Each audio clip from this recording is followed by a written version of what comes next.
எந்த வீடுகள்ல குர்ஆன் வசனங்கள் சரியாக படிக்கப்படவில்லையோ, அல்லாஹ்வின் வேதத்துடைய அந்த தொடர்பு எந்த வீடுகள்ல இல்லாமல் இருக்கிறதோ, அப்படிப்பட்ட வீடுகள் அந்த வீட்டில் உள்ள நபர்களுக்கு அது ஒரு நெருக்கடியை ஏற்படுத்துற மாதிரி இருக்கும். மலக்குமார்கள் அங்க வர்றதுக்கு ஒரு தடையா இருக்கும். ஷைத்தான் அங்க அந்த வீட்டுக்குள்ள உள்ள வர்றதுக்கு ஒரு வாய்ப்பாக இருக்கும். அவர்கள் கிடைக்கக்கூடிய நன்மையும் குறைந்து கொண்டே இருக்கும். ஒரு வீட்டில் நன்மை அதிகரிக்க வேண்டும் என்றால் அல்லாஹ்வினுடைய வேதத்தை படிக்கிற வீடாக இருக்கணும். ஒரு வீடுகள்ல நன்மை குறைந்த ஒரு வீடாக மாறணும்னா அல்லாஹ்வுடைய வேதத்தினுடைய தொடர்பு இல்லாததா இருக்கணும். இதுல நீங்க எதை தேர்வு செய்யணுமோ செய்யுங்க என்கிற தோணியில் அல்லாஹ்வுடைய தூதர் சொல்றாங்களே. இன்னைக்கு நாம நம்முடைய வீடுகள்ல எந்த நிலையை ஏற்படுத்தி வச்சிருக்கிறோம்? அல்லாஹ்வுடைய வேதத்தை முறையா எடுத்து படிக்கிற ஒரு நிலையை நம்ம வீட்டுல வச்சிருக்கிறோமா? இன்னொரு நபிமொழியில இது தொடர்பாக ரசூலுல்லாஹி ஸல்லல்லாஹு அலைஹி வஸல்லம் அவர்கள் சொல்லுகிறார்கள். சஹீஹ் முஸ்லிமிலே பதிவு செய்யப்பட்ட ஒரு செய்தி. லா தஜஅலு புயூதகும் மகாபிர், நீங்கள் உங்களுடைய வீடுகளை மண்ணறைகளாக ஆக்கிக் கொள்ளாதீர்கள். இன்ன ஷைத்தான யன்ஃபிரு மினல் பைத்தில்லதி துக்ரஉ ஃபீஹி சூரத்துல் பக்கரா, எந்த வீடுகள்ல சூரா பக்கரா ஓதப்படுகிறதோ அந்த வீட்டிலிருந்து ஷைத்தானை விரண்டோடி விடுகிறான். சொன்னது யாரு? அல்லாஹ்வுடைய தூதர் சொல்லுகிறார்கள். புகழ் அனைத்தும் நம்மை படைத்து பரிபாலிக்கிற இறைவனுக்கே உண்டாவதாக. அன்பிற்குரிய அல்லாஹ்வின் நல்லடியார்களே, தாய்மார்களே, சகோதர சகோதரிகளே, அல்லாஹ்விடத்திலே நன்மையை எதிர்பார்த்தவர்களாக இறைவன் நமக்கு வழங்கி இருக்கிற ஜும்மா தொழுகையை நிறைவேற்றுவதற்காக இங்கே குழுமி இருக்கிறோம். இங்கே குழுமி இருக்கிற நம் அனைவர்கள் மீதும் அல்லாஹ்வின் அருளும் அன்பும் இறுதி வரை உண்டாவதாக என்று பிரார்த்தனை செய்து எனது ஜும்மா உரையை ஆரம்பம் செய்கிறேன். அன்பிற்குரிய அல்லாஹ்வின் நல்லடியார்களே, இந்த உலகத்தில் வாழக்கூடிய எல்லா மனிதர்களும் இறைவனுடைய நிம்மதியை எதிர்பார்த்தவர்களாக, இறைவனுடைய அன்பையும் அருளையும் எதிர்பார்த்தவர்களாகத்தான் நாம் வாழ்ந்து கொண்டிருக்கிறோம். இன்றைக்கு நமக்கு மத்தியிலே எத்தனையோ ஏற்றத்தாழ்வுகள் பொருளாதாரத்திலே இருக்கலாம். நமக்கு மத்தியிலே கல்வி அறிவிலேயும் ஏற்றத்தாழ்வுகள் இருக்கலாம். இதில் நாம் எந்த நிலையில் இருந்தாலும், பெரிய செல்வந்தராக நாம் இருந்தாலும் சரி, அல்லது செல்வத்தில் நடுநிலை வகிக்கக்கூடிய நபர்களாக இருந்தாலும் சரி, அல்லது பொருளாதாரத்தில் அதல பாதாளத்தில் கிடக்கக்கூடிய நபர்களாக இருந்தாலும் சரி, எந்த நிலைகளில் நாம் இந்த உலகத்தில் வாழ்ந்தாலும் நமக்கு இறைவனிடமிருந்து ஒரு நிம்மதி என்பதை நாம் எல்லா சந்தர்ப்பங்களிலேயும் எதிர்பார்க்கிறோம். அல்லாஹ்வினுடைய அருள் எனக்கு கிடைத்து கொண்டே இருக்க வேண்டும், அல்லாஹ்வினுடைய அன்பு என் மீது அதிகமாக இருக்க வேண்டும் என்கிற ஆசை இல்லாத நபர்கள் நம்மள யாராவது இருக்க முடியுமா? ஆனால் ஒரு புறம் இப்படி அல்லாஹ்வுடைய அன்பையும் அருளையும் நிம்மதியையும் எதிர்பார்க்கக்கூடிய நாம், அந்த இறைவனுடைய நிம்மதி நமக்கு கிடைப்பதற்கு இறைவன் என்ன வழிமுறைகளை சொல்லி தருகிறானோ அந்த வழிமுறையில நாம கூடுதல் கவனம் எடுக்கிறோமா? உதாரணத்திற்கு அல்லாஹு தஆலா தன்னுடைய திருமறையில ஒரு இடத்தில் சொல்லுகிறான், வல்லாஹு ஜஅல லக்கும் மின் புயூதிக்கும் சகனா, நீங்கள் கட்டி இருக்கக்கூடிய, நீங்கள் வசிக்கக்கூடிய உங்களுடைய வீடுகளிலேயும் நாம் நிம்மதியை ஆக்கி இருக்கிறோம். இன்னைக்கு இந்த உலகத்துல எல்லாருடைய இலக்கு எப்படித்தான் இருக்குது? ரொம்ப அதிக கஷ்டப்பட்டு உழைச்சாவது, நமக்குன்னு ஒரு சொந்தமா ஒரு இடம் வாங்கி போடணும், அந்த இடத்துல வீட்டை கட்டணும், ரொம்ப பெரிய அளவுல பங்களா மாதிரி நம்மளால கட்ட முடியாட்டணும், அரண்மனை போல நம்மளால கட்ட முடியாட்டணும், ஏதோ நம்மளுடைய பிள்ளைகளுக்கு நம்மளுடைய மனைவி மக்களுக்கு தோதுவான ஒரு சின்ன அளவிலான ஒரு வீட்டையாவது கட்டி கொள்ள வேண்டும் என்கிற ஒரு ஆசையிலேயே இந்த உலக வாழ்க்கையில நிறைய நேரத்தை செலவிடுறோமே. அல்லாஹு தஆலா சொல்லுகிறான், நீங்கள் கட்டி இருக்கக்கூடிய உங்களுடைய வீடுகளிலேயும் நாம் உங்களுக்கு நிம்மதியை ஆக்கி இருக்கிறோம். அது பெரிய அளவிலான வீடா இருந்தா மட்டும் பத்தாது, சின்ன அளவிலான வீடாக இருந்தாலும் அதிலேயும் உங்களுக்கு நிம்மதி இருக்கிறது. எந்த அளவிற்கு அல்லாஹ் சொல்லுகிறான் என்றால், அதே வசனத்துல தொடர்ச்சியில நீங்கள் பயணத்துல போகும் பொழுதும் ஒரு இடத்துல தங்கி ஓய்வெடுப்பதற்காக ஒரு சின்ன அளவிலான டென்ட் அமைத்துக்குவீங்களே, அதுல கூட நாம் உங்களுக்கு நிம்மதியை ஆக்கி இருக்கிறோம் என்று அல்லாஹ் தஆலா சொல்லுகிறான். அப்ப இன்றைக்கு நாம் வசிக்கக்கூடிய வீடு நமக்கு நிம்மதி அளிக்கக்கூடிய ஒரு இடமாக இருக்கும் என்று அல்லாஹ் சொல்லுகிறானே, அதற்கு அல்லாஹ்வே நான் நிம்மதியை வழங்கி இருக்கிறேன் என்கிற ஒரு உத்தரவாதம் கொடுக்கிறானே. இன்னைக்கு ஆனா நம்மளுடைய வாழ்க்கையில நிம்மதி இருக்குதா? கஷ்டப்பட்டு நம்ம வீட்டையும் கட்டி முடிச்சிட்டோம், வீட்டை கட்டி முடிச்சு இன்னைக்கு நிம்மதி இல்லாத நபர்களாக இருக்கிறோம். ஆனால் அப்படியே நபிகள் நாயகம் ஸல்லல்லாஹு அலைஹி வஸல்லம் அவங்களுடைய காலத்திற்கு வாங்க, அல்லாஹ்வின் தூதருடைய வாழ்க்கையை எடுத்துக்கொண்டால் இன்றைக்கு நம்ம வாழ்கிற மாதிரியான வாழ்க்கையை ரசூலுல்லாஹி ஸல்லல்லாஹு அலைஹி வஸல்லம் வாழல. அவங்க இருக்கக்கூடிய வீட்டை எடுத்துக்கொண்டாலேயே பல நபிமொழிகள்ல பார்க்கிறோமா இல்லையா? ஒருவர் நின்று தொழுதாலேயே இன்னொருவர் படுப்பதற்கு இடமில்லாத அளவிற்கு குறுகிய அளவிலான வீட்டில் தானே வசித்தார்கள். பல மாதங்கள் அவங்க சமைக்க முடியாத அளவுக்கு கடுமையான சூழல்ல தான் ரசூலுல்லாஹ் இருந்தாங்க. அப்படி அல்லாஹ்வுடைய தூதர் இந்த உலக வாழ்க்கையை கழித்தும் அதுல ஏதாவது நிம்மதி இல்லாம ரசூலுல்லாஹ் இருந்தாங்களா? வசிக்கக்கூடிய வீடு நம்ம சின்ன அளவுல தான் இருக்குது, பயன்படுத்தக்கூடிய பொருட்கள் போதிய அளவுல வசதி உள்ள பொருட்களா இல்ல. அப்படி இருந்தும் அல்லாஹ்வின் தூதருடைய வாழ்க்கை அது நிம்மதிக்குரிய ஒரு வாழ்க்கையாக இருக்கிறது.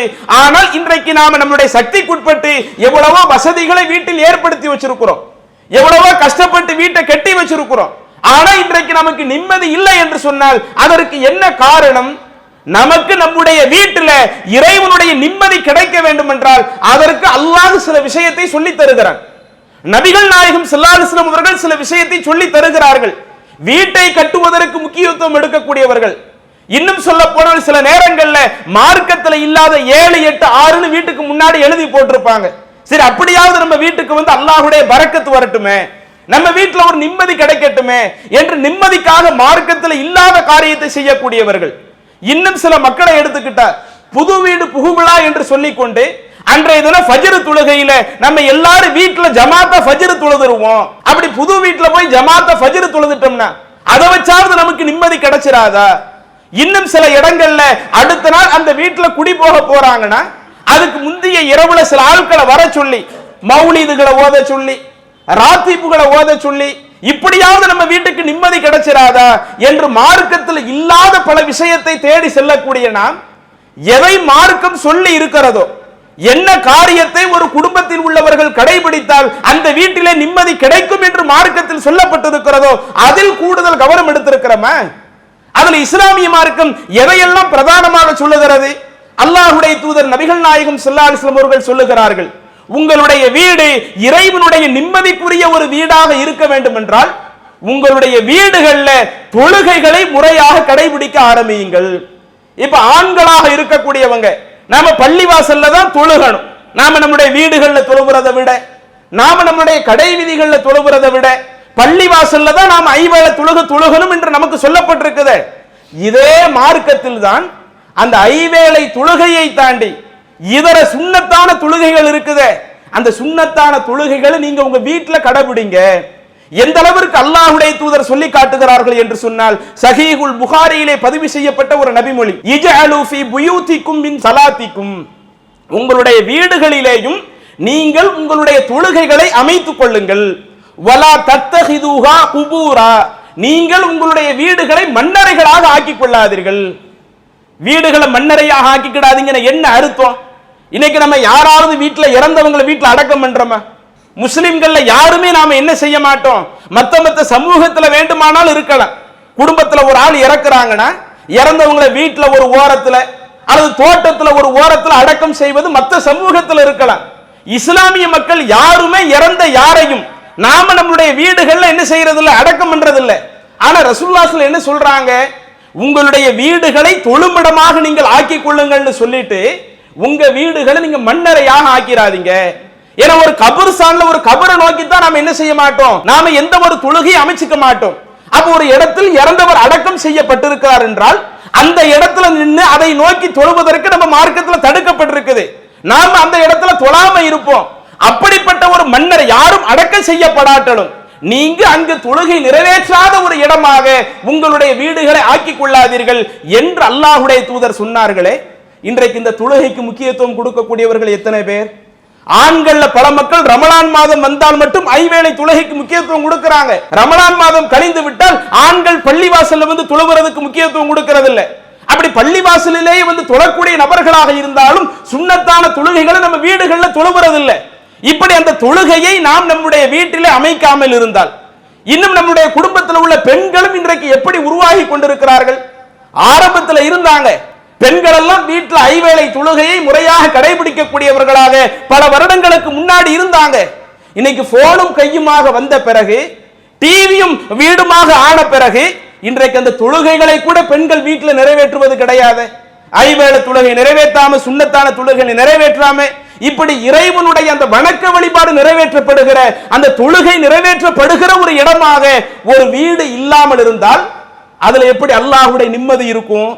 இன்னும் நபிகள் நாயகம் ஸல்லல்லாஹு அலைஹி வஸல்லம் அவர்கள் இன்னொரு நபிமொழியிலே சொல்லி காட்டினார்கள். சஹீஹ் முஸ்லிமிலே பதிவு செய்யப்பட்ட ஒரு செய்தி, இதா கல்லா அஹதுக்கும் ஸலாத்த ஃபீ மஸ்ஜிதிஹி, உங்கள ஒருவர் பள்ளிவாசல்ல தொழுகையை நிறைவேற்றினாலும், பள்ளிவாசல்ல கடமையான தொழுகையை நிறைவேற்றுவீங்க, இப்படி பள்ளிவாசல்ல நீங்கள் தொழுகையை நிறைவேற்றினாலும் ஃபல் யஜ்அல் லி பைத்திஹி நஸீபம் மின் ஸலாத்திஹி, உங்க வீடுகளிலேயும் சில தொழுகைகளை நீங்கள் அமைத்துக் கொள்ளுங்கள். நீங்க தொழத்தான் செய்யறீங்க, பள்ளிவாசலுக்கு வரத்தான் செய்யறீங்க, பள்ளிவாசல்ல வந்து தொழுகை நிறைவேற்றினாலும் உங்களுடைய வீடு எப்படி இருக்கக்கூடாது, தொழப்படாத ஒரு இடமா இருந்துடக்கூடாது. உங்க வீடுகளிலேயும் நீங்கள் சில தொழுகைகளை அமைத்துக் கொள்ளுங்கள் அப்படின்னு ரசூலுல்லாஹி ஸல்லல்லாஹு அலைஹி சொல்லிட்டு அதற்கடுத்து அதற்கான காரணத்தை சொல்லுகிறார்கள். ஏன் நீங்க அந்த தொழுகைகளை உங்க வீட்டிலையும் கொஞ்சம் வச்சுக்கணும்?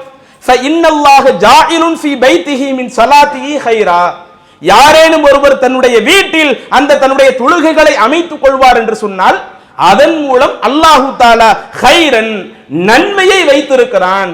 நீங்க அல்லாஹ்வுடைய நன்மையை தானே எதிர்பார்க்கிறீங்க, அந்த நன்மை உங்களுக்கு கிடைக்கணும்னா பள்ளிவாசல்ல வந்து தொழுகிற மாதிரியே அதுல சில தொழுகைகளை நீங்கள் உங்களுடைய வீடுகளிலேயும் அமைத்துக் கொள்ளுங்கள்.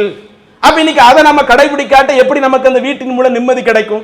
அல்லாஹ் தஆலா உங்களுடைய வீட்டுல நிம்மதி வச்சிருக்கிறதா சொன்னான்ல, ஆனா இன்னைக்கு நமக்கு கிடைக்கவில்லை என்று சொன்னால் மார்க்கம் சொல்லக்கூடிய இந்த விஷயத்தை நாம் கடைபிடிக்கிறது இல்லை. அதே மாதிரி அல்லாஹ்வுடைய தூதர் சொல்லக்கூடிய இன்னொரு நபிமொழியையும் நாம் சஹீஹுல் புகாரியிலே பார்க்கலாம். ரமலான் நேரம் நெருங்குகிறது, அல்லாஹ்வின் தூதர் தனியாக ஒரு கூடாரம் அமைத்து அங்க என்ன செய்யறாங்க, மக்களுக்கு தொழுகை நடத்துறாங்க. திரும்ப அடுத்தடுத்த நாட்கள் எல்லாம் என்ன நடக்குதுன்னா, நிறைய பேர் அங்க பள்ளிவாசல்ல வந்து ரசூலுல்லாஹி ஸல்லல்லாஹு அலைஹி அமைத்துக் கொண்டு அந்த இடத்துல அல்லாஹ்வின் தூதரை பின்பற்றி தொழுகை அடுத்தடுத்த நாட்கள்ல வர ஆரம்பிக்கிறாங்க. ஒரு நாள் கழியுது, 2 நாள் கழியுது, ஒரு 3 நாள் கழிகிறது. அதற்கடுத்து ரசூலுல்லாஹி ஸல்லல்லாஹு அலைஹி அவங்க என்ன செய்யல, எந்த ஒரு தொழுகை நடத்தாம ரசூலுல்லாஹி ஸல்லல்லாஹு அலைஹி வீட்டுக்குள்ளே இருந்துட்டாங்க. அப்படி இருந்து விட்டு அதற்கடுத்து மக்களிடத்துல வந்து சொன்னார்கள், ஃபஸல்லு அய்யுஹன் நாஸ் ஃபீ புயூதிக்கும், மக்களே நீங்கள் உங்களுடைய தொழுகைகளை உங்களுடைய வீடுகளிலேயும் ஆக்கிக் கொள்ளுங்கள். ஃபஇன் அஃலல ஸலாத்தி ஸலாத்துல் மர்இ ஃபீ பைத்திஹி இல்லல் மக்தூபா, கடமையாக்கப்பட்ட அந்த தொழுகையை தாண்டி மற்ற தொழுகைகள் இருக்குதே, அந்த மற்ற தொழுகைகளை ஒருவர் தன்னுடைய வீட்டில் தொழுவதை அல்லாஹ் மிகவும் சிறந்த நன்மையா வச்சிருக்கிறான். அதனால நீங்க உங்களுடைய வீடுகள்ல அந்த கடமையான தொழுகை அல்லாத மற்ற சுன்னத்தான தொழுகைகளை, அது இரவு நேர தொழுகைகளாக இருக்கட்டும், தஹஜத் நேர தொழுகைகளாக இருக்கட்டும், ஐவேளை தொழுகைக்கு முன்பின் சுன்னத்து இருக்குதா இல்லையா, அந்த முன்பின் சுன்னத்துகளாக இருக்கட்டும், இதை நீங்கள் உங்களுடைய வீடுகள் ஆக்கிக்குங்க என்று அல்லாஹ்வுடைய தூதர் வழிகாட்டுறாங்கன்னா, இன்றைக்கு இதை நாம முறையா கடைபிடிக்கிறோமா? இதுல நாம சில குறைகள் வைக்கிறதுனால தான் கஷ்டப்பட்டு லட்சக்கணக்கில் வீட்டை கட்டுறோம். சில ஆட்கள் கோடிக்கணக்கில் வீட்டை கட்டுறாங்க, பெரிய பங்களா மாதிரி வீட்டை கட்டுறாங்க. அப்படி வீட்டு கட்டி முடிக்கப்பட்டாலும் அந்த வீட்டில் உள்ளவங்களுக்கு நிம்மதி இல்லாமல் இருக்கிறது.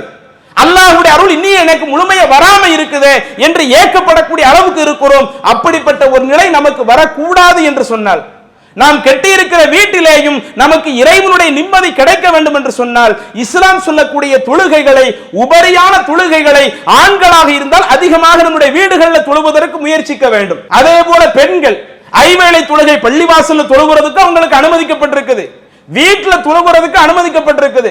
நம்ம குடும்பத்துல எல்லாரும் தொழுகையை ஒழுங்கா கடைபிடிக்கிறாங்களா? நம்ம தாயார், நம்முடைய மனைவி, நம்முடைய சகோதரிகள், நம்முடைய மகள்கள் தொழுகையை ஒழுங்கா கடைபிடிக்கிறாங்களா? இதுல நாம கொஞ்சம் கூடுதல் கவனம் எடுத்தாலேயே அது நமக்கு அல்லாஹ்வுடைய அருள் நிறைந்த ஒரு வீடாக அமையும். அதனால தான் நீங்க ஹதீஸ்ல புரட்டி பார்த்தீங்கன்னா ரசூலுல்லாஹி ஸல்லல்லாஹு அலைஹி பல திருமணங்கள் செய்திருந்தாங்கல்ல, அதுல நம்ம ஹதீஸ்ல தேடி பார்த்த வர சில மனைவியர்களுடைய வீட்டுல ரசூலுல்லாஹி ஸல்லல்லாஹு அலைஹி இரவு நேர தொழுகையை தொழுது இருக்கிறாங்க. மத்த மனைவிமார்கள் வீட்டுல தொழுத செய்திகள் ஹதீஸ்ல பார்க்க முடியல. அன்னை ஆயிஷா ரலியல்லாஹு அன்ஹா அவங்க வீட்டுல ரமலான் மாதத்தையும் தாண்டி மற்ற நாட்களிலேயும் ரசூலுல்லாஹி ஸல்லல்லாஹு அலைஹி அவர்கள் தொழுது இருக்கிறார்கள். நாம் அதிகமா கேள்விப்பட்ட ஒரு நபிமொழி, நான் தொழுகையில் அல்லாஹ்வின் தூதருக்கு குறுக்க படுத்திருப்பேன், ரசூலுல்லாஹி ஸல்லல்லாஹு அலைஹி தொழுகையை நிறைவேற்றுவாங்க, சுஜூதுக்கு வரும்போது என் காலில் குத்துவாங்க, குத்துன உடனே என் காலை மடக்கிக்குவேன், திரும்ப ரசூலுல்லாஹி ஸல்லல்லாஹு அலைஹி சுஜூத் எல்லாம் முடிச்சிட்டு மீண்டும் நிலைக்கு வந்தா என்னுடைய காலை நீட்டிக்குவேன், ஏன்னா அன்றைய காலத்தில் எங்க வீட்டுல லைட் இல்ல என்று சொல்லக்கூடிய செய்தியை பார்க்கிறோம்ல. அப்ப ரசூலுல்லாஹி ஸல்லல்லாஹு அலைஹி ஆயிஷா ரலியல்லாஹு அன்ஹா அவங்க வீட்டுல இரவு தொழுகை போன்ற தொழுகைகளை தொழுது இருக்கிறாங்களா? அதே போல நபிகள் நாயகம் ஸல்லல்லாஹு அலைஹி வஸல்லம் அவங்களுடைய இன்னொரு மனைவி மைமூனா ரலியல்லாஹு அன்ஹா, இவங்க யாருன்னா இப்னு அப்பாஸ் ரலியல்லாஹு அன்ஹு அவர்களுக்கு சின்னமா முறை வேணும். அப்போ ஒரு முறை இப்னு அப்பாஸ் அவர்களும் என்ன செய்யறாங்க, சின்னமா மைமூனா ரலியல்லாஹு அன்ஹா அவங்க வீட்டுல தங்கக்கூடிய அந்த நேரத்துல நபி ஸல்லல்லாஹு அலைஹி வஸல்லம் அவர்களும் அன்றைக்கு அங்கே தங்குனாங்க. இரவு நேரம் வந்துச்சு, ரசூலுல்லாஹி ஸல்லல்லாஹு அலைஹி அவங்க உளு செஞ்சுட்டு தொழுகைக்கு தயாரானாங்க, தொழுகைக்கு நின்னாங்க. நானும் என்ன செஞ்சு இப்னு அப்பாஸ் அவர்கள் குறிப்பிடுகிறார்கள், நானும் அந்த தொழுகைக்காக உழு செஞ்சுட்டு ரசூலுல்லாஹி ஸல்லல்லாஹு அவங்களுக்கு இடது பக்கத்துல நின்னு என்னுடைய காத்தினுடைய சோனையை பிடிச்சு என்னை வலது பக்கத்துல நிறுத்தினாங்க. ஹதீஸ்ல பாக்குறோம்ல. அப்ப அல்லாஹ்வின் தூதர் தன்னுடைய மனைவியர்களுடைய வீடுகள்ல இரவு நேரங்கள்ல இருக்கும் பொழுது இந்த மாதிரி தொழுகையை நிறைவேற்றுவது அல்லாஹ் தஆலா அதன் மூலம் அவங்களுக்கு ஒரு நிம்மதி அளிக்கிறானா இல்லையா? அப்ப நாம் அந்த உபரியான அந்த தொழுகைகளை நம்முடைய வீடுகளில் தொழுவது அல்லாஹ்வுடைய நிம்மதி நமக்கு கிடைப்பதற்கு ஒரு வாய்ப்பாக இருக்கும். இதிலே நம்மிடத்தில் சில குறைபாடுகள் இருந்தால் அதை நாம் சரி செய்து கொள்ள வேண்டும். அதே மாதிரி அந்த தொழுகையை தாண்டி வேற ஏதாவது சில விஷயங்கள் நமக்கு நிம்மதி தரக்கூடிய விஷயங்கள் மார்க்கத்தில் சொல்லப்பட்டிருக்குதா என்று பார்த்தால் இன்னும் சில விஷயங்கள் சொல்லப்படுகிறது. அதுல முக்கியமா சொல்றதா இருந்தா இறைவனுடைய வேதம் குர்ஆன் இருக்குதா இல்லையா, அந்த அல்லாஹ்வுடைய வேதத்தை வீட்டில் நீங்க எடுத்து வச்சு படிங்க. இன்னைக்கு நம்ம வீட்டில் எத்தனை பேர் வீட்டில் குர்ஆன் படிக்கப்படுது கொஞ்சம் யோசிச்சு பாருங்க. 24 மணி நேரம் ஒரு பக்கம் டிவி ஓடிக்கிட்டு இருக்குது, இளைஞர்களுடைய கைகளில் ஃபேஸ்புக்கில் உள்ள ரீல்ஸ் ஓடிக்கிட்டு இருக்குது, வாட்ஸ்அப்லேயே நிறைய நேரத்தை செலவழிக்கிறாங்க. இப்படி தேவையற்ற எவ்வளவோ பல விஷயங்கள் வீடுகளிலே ஓடிக்கொண்டிருக்கிறது. குர்ஆன் ஓதக்கூடிய பழக்கம் எத்தனை வீடுகளில் இருக்குது? அந்த வீட்டில் இருக்கிற ஆண்கள், பெண்கள், பெரியவர்கள், சிறியவர்கள் என்று எல்லா நபர்களும் வீட்டில் உட்கார்ந்து குர்ஆனை எடுத்து படிக்கிற நபர்களா இருக்கிறாங்களா? இன்னைக்கு குர்ஆனை படிக்கிறதுனா நமக்கு அது எதைத்தான் டைமா வச்சிருக்கிறோம். ரமலான் மாசம் வரட்டும், ரமலான்ல நாம எடுத்து ஓதிக்குவோம். அல்லது பள்ளி வாசல்ல ஒவ்வொரு ஜும்மாவுக்கு நம்ம சீக்கிரம் போயிட்டோம்னா ஆரம்பத்தில் 2 ரக்காய் தொழுதுட்டு பயான் ஆரம்பிக்கிறதுக்கு முன்னாடி வர குர்ஆனை ஓதிக்குவோம். இப்படி குர்ஆன் ஓதுறதுக்கு ஒரு டயத்தை நாம வச்சிருக்கிறோமே, வீட்டில் உட்கார்ந்து குர்ஆனை நாம் ஓதுகிறோமா? அல்லாஹ்வுடைய வேதத்தை நாம் நம்முடைய வீடுகளிலே இருந்து படிப்போமேயானால் அது அல்லாஹ்வுடைய அருள் நிறைந்த ஒரு வீடாக நம்முடைய வீடு அமைகிறதுக்கு வாய்ப்பா இருக்குமே. அல்லாஹ்வின் தூதர் சொன்ன ஒரு நபிமொழி சுனனு தாரிமி என்ற ஹதீஸ் கிரந்தத்திலே பதிவு செய்யப்பட்ட ஒரு செய்தி. அபூ ஹுரைரா அவர்கள் குறிப்பிடுகிறார்கள், நபி ஸல்லல்லாஹு அலைஹி வஸல்லம் அவர்கள் சொன்னார்கள், இன்னல் பைத்தல யத்தஸிஉ அலா அஹ்லிஹி வ தஹ்துருஹுல் மலாயிகா வ தஜ்சுருஹு ஷயாத்தீன் வ யக்ஸுருஹு கைருஹு யுக்ரா ஃபீஹில் குர்ஆன்.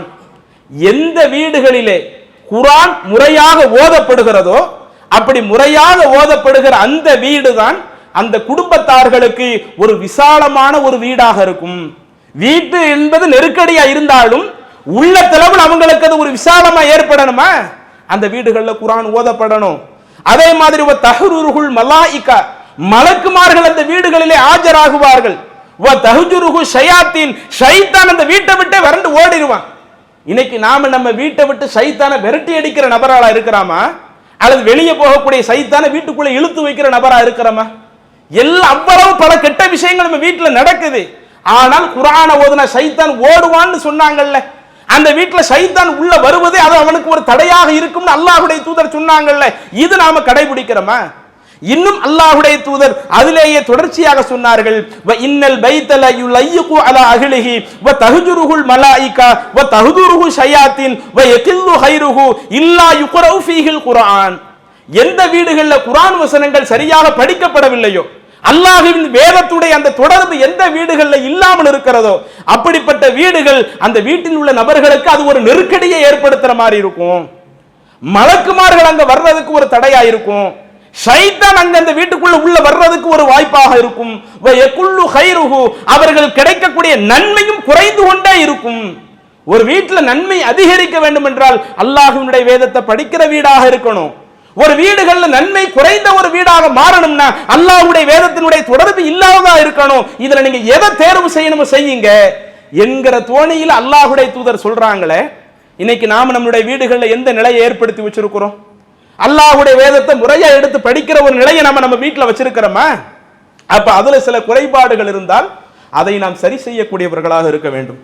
இன்னொரு நபிமொழியில் இது தொடர்பாக ரசூலுல்லாஹி ஸல்லல்லாஹு அலைஹி வஸல்லம் அவர்கள் சொல்லுகிறார்கள், சஹீஹ் முஸ்லிமிலே பதிவு செய்யப்பட்ட ஒரு செய்தி, லா தஜஅலு புயூதகும் மகாபிர், நீங்கள் உங்களுடைய வீடுகளை மண்ணறைகளாக ஆக்கிக் கொள்ளாதீர்கள். இன்ன ஷைத்தான யன்ஃபிரு மினல் பைத்தில்லதி துக்ரஉ ஃபீஹி சூரத்துல் பக்கரா, எந்த வீடுகள்ல சூரா பக்கரா ஓதப்படுகிறதோ அந்த வீட்டிலிருந்து ஷைத்தானை விரண்டோடி விடுகிறான். உங்க வீட்டை நீங்க மண்ணறையாக ஆக்காதீங்கன்னு சொல்லிட்டு அடுத்து என்ன சொல்றாங்க? குர்ஆனிலேயே பெரிய அத்தியாயமாக இருக்கக்கூடிய 2வது அத்தியாயமாக இருக்கக்கூடிய அந்த சூரா பக்கராவை எந்த வீட்டிலே அந்த சூரா பக்கரா ஓதப்படுகிறதோ அப்படி ஓதப்பட்டு விட்டாலேயே ஷைத்தான் அந்த வீட்டை விட்டே விரண்டோடி போய் விடுவான். சொன்னது யாரு? அல்லாஹ்வுடைய தூதர் சொல்லுகிறார்கள். அப்ப நம்முடைய வீட்டை விட்டு ஷைத்தானே விரண்டோடி விட்டால் அதை விட நமக்கு பெரிய நிம்மதி எது இருக்கும்? ஆனா இன்னைக்கு அதுக்குரிய ஒரு நிலையை நம்ம ஏற்படுத்தி இருக்கிறோமா? வீடுகளில் குர்ஆனை எடுத்து படிக்கிற பழக்கத்தை எல்லாருமே வைத்திருக்கிறோமா? ஒரு சில வயதானவர்கள் வேண்டுமானால் இன்றைக்கு டெய்லி குர்ஆனை எடுத்து வீட்டில் உட்கார்ந்து படிக்கலாம். ஆனா இளம் வயதில் இருக்கிற யாருமே அந்த குர்ஆனுடைய தொடர்புல எடுக்கிறது இல்லையே. பசங்க யாருமே இன்றைக்கு அந்த குர்ஆனுடைய தொடர்பு எடுக்கிறது இல்லையே. அப்ப அந்த வீடு குர்ஆனுடைய தொடர்பு இல்லாத ஒரு வீடாக இருந்தால் எப்படி அங்கு இருக்கக்கூடிய நபர்களுக்கு இறைவனுடைய நிம்மதி கிடைக்கும், அருள் கிடைக்கும்? அப்ப நமக்கு அல்லாஹ்வுடைய அருள் கிடைக்க வேண்டும் என்றால் இறைவியல் வேதத்தோடு தொடர்புள்ள ஒரு வீடாக நாம் நம்முடைய வீட்டை மாற்ற வேண்டும். அதே மாதிரி இன்னொரு விஷயத்தையும் இஸ்லாம் சொல்லுகிறது. அல்லாஹ்வுடைய வேதத்தை எடுத்து படிப்பதை போல வீட்டில் உட்கார்ந்து இறைவனை நினைவு கூறக்கூடிய திக்ர் செய்வதற்கும் நீங்க அந்த வீட்டை பயன்படுத்துங்கள். அந்த திக்ருங்கிறது பள்ளிவாசல்ல இருந்து மட்டும்தான் செய்யணும்னு இஸ்லாம் சொல்லல. ஒவ்வொரு தொழுகை முடிஞ்ச பிறகு சுப்ஹானல்லாஹ் 33 தடவை, அல்ஹம்துலில்லாஹ் 33 தடவை, அல்லாஹ் அக்பர் 33 தடவை, இது போன்ற திக்ர்களுக்கு பள்ளிவாசலை மட்டும் ஒரு இடமாக இஸ்லாம் சொல்லல. உங்க வீடுகளிலேயும் நீங்கள் திக்ர் செய்யுங்க. எந்த அளவுக்கு வீட்டுல இறை நினைவுக்கு மார்க்க முக்கியத்துவம் கொடுக்குதுன்னா, ஒரு ஆள் வீட்டை விட்டு வெளியே இருந்து வீட்டுக்குள்ள போவாங்கல்ல, வீட்டுக்கு உள்ள போகிற சந்தர்ப்பத்திலேயே அல்லாஹ்வை நினைத்து அவர் அந்த வீட்டிற்கு உள்ளே செல்வாரேயானால் அது கூட ஷைத்தானை விரட்டி அடிக்கிறதுக்கு ஒரு வாய்ப்பாக இருக்கும். ரசூலுல்லாஹி ஸல்லல்லாஹு அலைஹி வஸல்லம் அவர்கள் சொன்ன ஒரு நபிமொழி சஹீஹ் முஸ்லிமிலே பதிவு செய்யப்பட்டிருக்கிறது. இதா தஹலர் ரஜுலு பைத்தஹு, ஒருவர் தன்னுடைய வீட்டிலே நுழைவார் என்று சொன்னால், அப்படி நுழையும் பொழுது ஃபதக்கரல்லாஹ இந்த துஹூலிஹி, நுழையும் பொழுது இறைவனையே நினைவு கூர்ந்து அந்த வீட்டிற்குள் நுழைவார் என்று சொன்னால், வ இந்த துஆமிஹி, அதே போல சாப்பாடு சாப்பிடுறப்ப அல்லாஹ்வை நினைவு கூர்ந்து அந்த சாப்பாடு சாப்பிடுவானேயானால் கால ஷைத்தான், அப்ப ஷைத்தான் சொல்லுவானாம், லா மபீதலக்கும் வலா அஷாஅன், இன்னைக்கு இங்க நம்ம தங்குறதுக்கு எந்த ஒரு வேலையுமே இல்ல, இந்த வீட்டில் நமக்கு எந்த சாப்பாடுமே இல்ல என்று ஷைத்தான் சொல்வதாக சொல்லிவிட்டு அடுத்து ரசூலுல்லாஹி ஸல்லல்லாஹு அலைஹி வஸல்லம் அவர்கள் சொல்லுகிறார்கள், வ இதா தஹல, அதே ஒரு மனிதன் நுழைகிறான், ஃபலம் யذ்குருல்லாஹ் இந்த துஹூலிஹி, அவன் அந்த வீட்டிலே நுழைகிற பொழுது அல்லாஹ்வுடைய நினைவு கூறாமல் அந்த வீட்டிலே அவன் நுழைந்தால் கால ஷைத்தான், அப்ப ஷைத்தான் சொல்லுவானாம், அதரக்துமுல் மபீத், நாம தங்கி இருக்கிறதுக்கு நமக்கு ஒரு நல்ல இடம் கிடைச்சிருச்சு, நமக்கு தங்கிறதுக்கு ஒரு நல்ல ஒரு இடம் இந்த வீட்டுல கிடைச்சிருச்சு என்று ஷைத்தான் சொல்லி விடுவானாம். அதே போல இதாலம் எதுக்குரில்லாக இந்த துஆமிஹி, அவன் சாப்பாடு சாப்பிடுறப்ப அப்பையும் அல்லாஹ்வை நினைவு கூறாதவனாக இருந்தால் கால, அப்ப ஷைத்தான் சொல்லுவானாம், அதரக்துமுல் மபீத வல் அஷா, இந்த வீட்டுல நமக்கு தங்குறதுக்கு வாய்ப்பு கிடைச்சிருக்குது, இந்த வீட்டுல நமக்கு சாப்பாட்டுக்கு வாய்ப்பு கிடைச்சிருக்குது என்று ஷைத்தான் சொல்வதாக அல்லாஹ்வுடைய தூதர் சொன்னார்களே. அப்ப இந்த நபிமொழியில ரசூலுல்லாஹி ஸல்லல்லாஹு அலைஹி வஸல்லம் என்ன சொல்ல வர்றாங்க? ஒரு வீடு என்பது அல்லாஹ்வை நினைவு கூறக்கூடிய ஒரு வீடாக இருக்க வேண்டுமே ஒழிய இறைவனை நினைவு கூறுவதிலிருந்து விலகி இருக்கக்கூடிய தனித்து நிற்கக்கூடிய ஒரு வீடாக இருக்கக்கூடாது. வீட்டுக்குள்ள போகும் பொழுது நீங்கள் அந்த இறை நினைவோடைய உள்ள போங்க என்று மார்க்கம் வழிகாட்டுகிறது. அதே முஸ்லிம் ஹதீஸ் கிரந்தத்தில் பதிவு செய்யப்பட்ட இன்னொரு செய்தி, ரசூலுல்லாஹி ஸல்லல்லாஹு அலைஹி வஸல்லம் அவர்கள் சொல்லுகிறார்கள், மஸலுல் பைத்தில்லதி யுதுக்கருல்லாஹு ஃபீஹி, எந்த வீடுகள் அல்லாஹ்வினுடைய பெயர் நினைவு கூறப்படுகிறதோ அந்த வீட்டிற்கு உதாரணம், வல் பைத்தில்லதி லா யதுக்குருல்லாஹ ஃபீஹி, எதில் அல்லாஹ்வினுடைய பெயர் நினைவு கூறப்படாமல் இருக்கிறதோ அந்த வீட்டிற்கும் உதாரணம், மஸலுல் ஹய்யி வல் மையித், உயிரோடு இருப்பவனுக்கும் இறந்தவனுக்கும் உதாரணம். எந்த வீடு உயிர்ப்போடு இருக்கிறது? அல்லாஹ்வை நினைவு கூறக்கூடிய வீடு, முழுக்க முழுக்க உயிர்ப்போடு இருக்கக்கூடிய ஒரு வீடு. எங்கே அல்லாஹ் நினைவு கூறப்படாத வீடாக இருக்கிறதோ அந்த வீடு மையித்தான ஒரு வீடாக இருக்கிறதா ரசூலுல்லாஹி ஸல்லல்லாஹு அலைஹி வஸல்லம் சொன்னாங்களே. அப்ப நாம நம்முடைய வீட்டை எப்படி வைக்கணும்? மையித்தாக இருக்கக்கூடிய எல்லா நிலையும் ஆக்கி வச்சுக்கிட்டு எனக்கு அல்லாஹ்வுடைய அருள் இல்லாம போச்சே, அல்லாஹ்வுடைய நிம்மதி இல்லாம போச்சே என்று நாம் புலம்பினோமேயானால் அதற்கடுத்து அதுல என்ன பிரயோஜனம் கிடைக்க போகுது? அப்ப நம்ம வாழக்கூடிய காலகட்டத்திலேயே இப்படி நம்முடைய வீடுகள் அல்லாஹ்வுடைய அருளும் நிம்மதியும் கிடைப்பதற்கு மார்க்கம் சொல்லக்கூடிய அந்த வழிவகைகளை நாம் முறையா கடைபிடிக்கணும். அதே மாதிரி இன்னொரு மிக முக்கியமான ஒரு விஷயம், இது ஆரம்பத்தில் கூட ஓரளவு கடைபிடிக்கப்பட்ட விஷயம், இன்றைக்கு உள்ள காலத்தில் கொஞ்சம் கொஞ்சமாக அது மறக்கடிக்கப்பட்டு கொண்டிருக்கிறது. ஒருவர் ஒரு வீட்டிற்குள்ள போறாரு, அது நம்மளுடைய வீடாக இருந்தாலும் சலாம் சொல்லிவிட்டு உள்ள போங்க மார்க்கம் சொல்லுது. நம்ம சொந்த வீடா இருந்தால் சலாம் சொல்லிட்டு உள்ள போலாம், அனுமதி கேட்க தேவையில்லை. ஒரு குறிப்பிட்ட ஒரு 3 நேரத்தை தவிர மற்ற நேரத்தில் அனுமதி இல்லாம நம்ம வீட்டுக்குள்ள போயிடலாம். அதுவே அடுத்தவங்க வீடா இருந்தா சலாமும் சொல்லிட்டு போகணும், அவங்கள்ட்ட அனுமதியும் கேட்டு உள்ள போகணும் இப்படின்னு மார்க்கம் சொல்லுதே.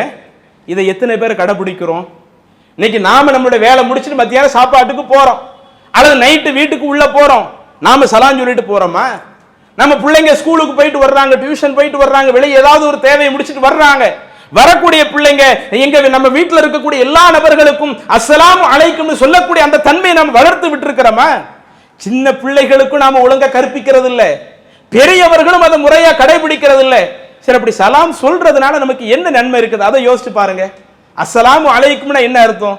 உங்களுக்கு அல்லாஹ்வுடைய சாந்தி வரட்டும். நம்ம வீட்டுக்குள்ள போகும்போது வீட்டில் நம்ம குடும்பத்தார்கள் இருக்க போறாங்க, உங்களுக்கு அல்லாஹ்வுடைய சாந்தியும் அல்லாஹ்வுடைய ரஹ்மத்தும் அல்லாஹ்வுடைய பரக்கத்தும் வரட்டும். அவங்க ரிப்ளை பண்றாங்கன்னு வைங்க, வலைக்கும் ஸலாம் வரஹ்மத்துல்லாஹி பரக்காத்துஹு, அப்படி அவங்க ரிப்ளை பண்ண உங்களுக்கு அல்லாஹ்வுடைய சாந்தி அருள் பரக்கத்து வரட்டும். இப்படி அல்லாஹ்விடத்துல துஆவை கேட்கக்கூடிய, அல்லாஹ்விடத்துல அமைதியை கேட்கக்கூடிய ஒரு அழகான ஒரு வழிமுறையை இஸ்லாமிய மார்க்கம் நமக்கு சொல்லி தருது. நாம நம்ம வீட்டுக்கு உள்ள போகும்போது யாரா இருந்தாலும் அதை தவறாம கடைபிடிங்கின்ற அளவுக்கு மார்க்க வழிகாட்டுது.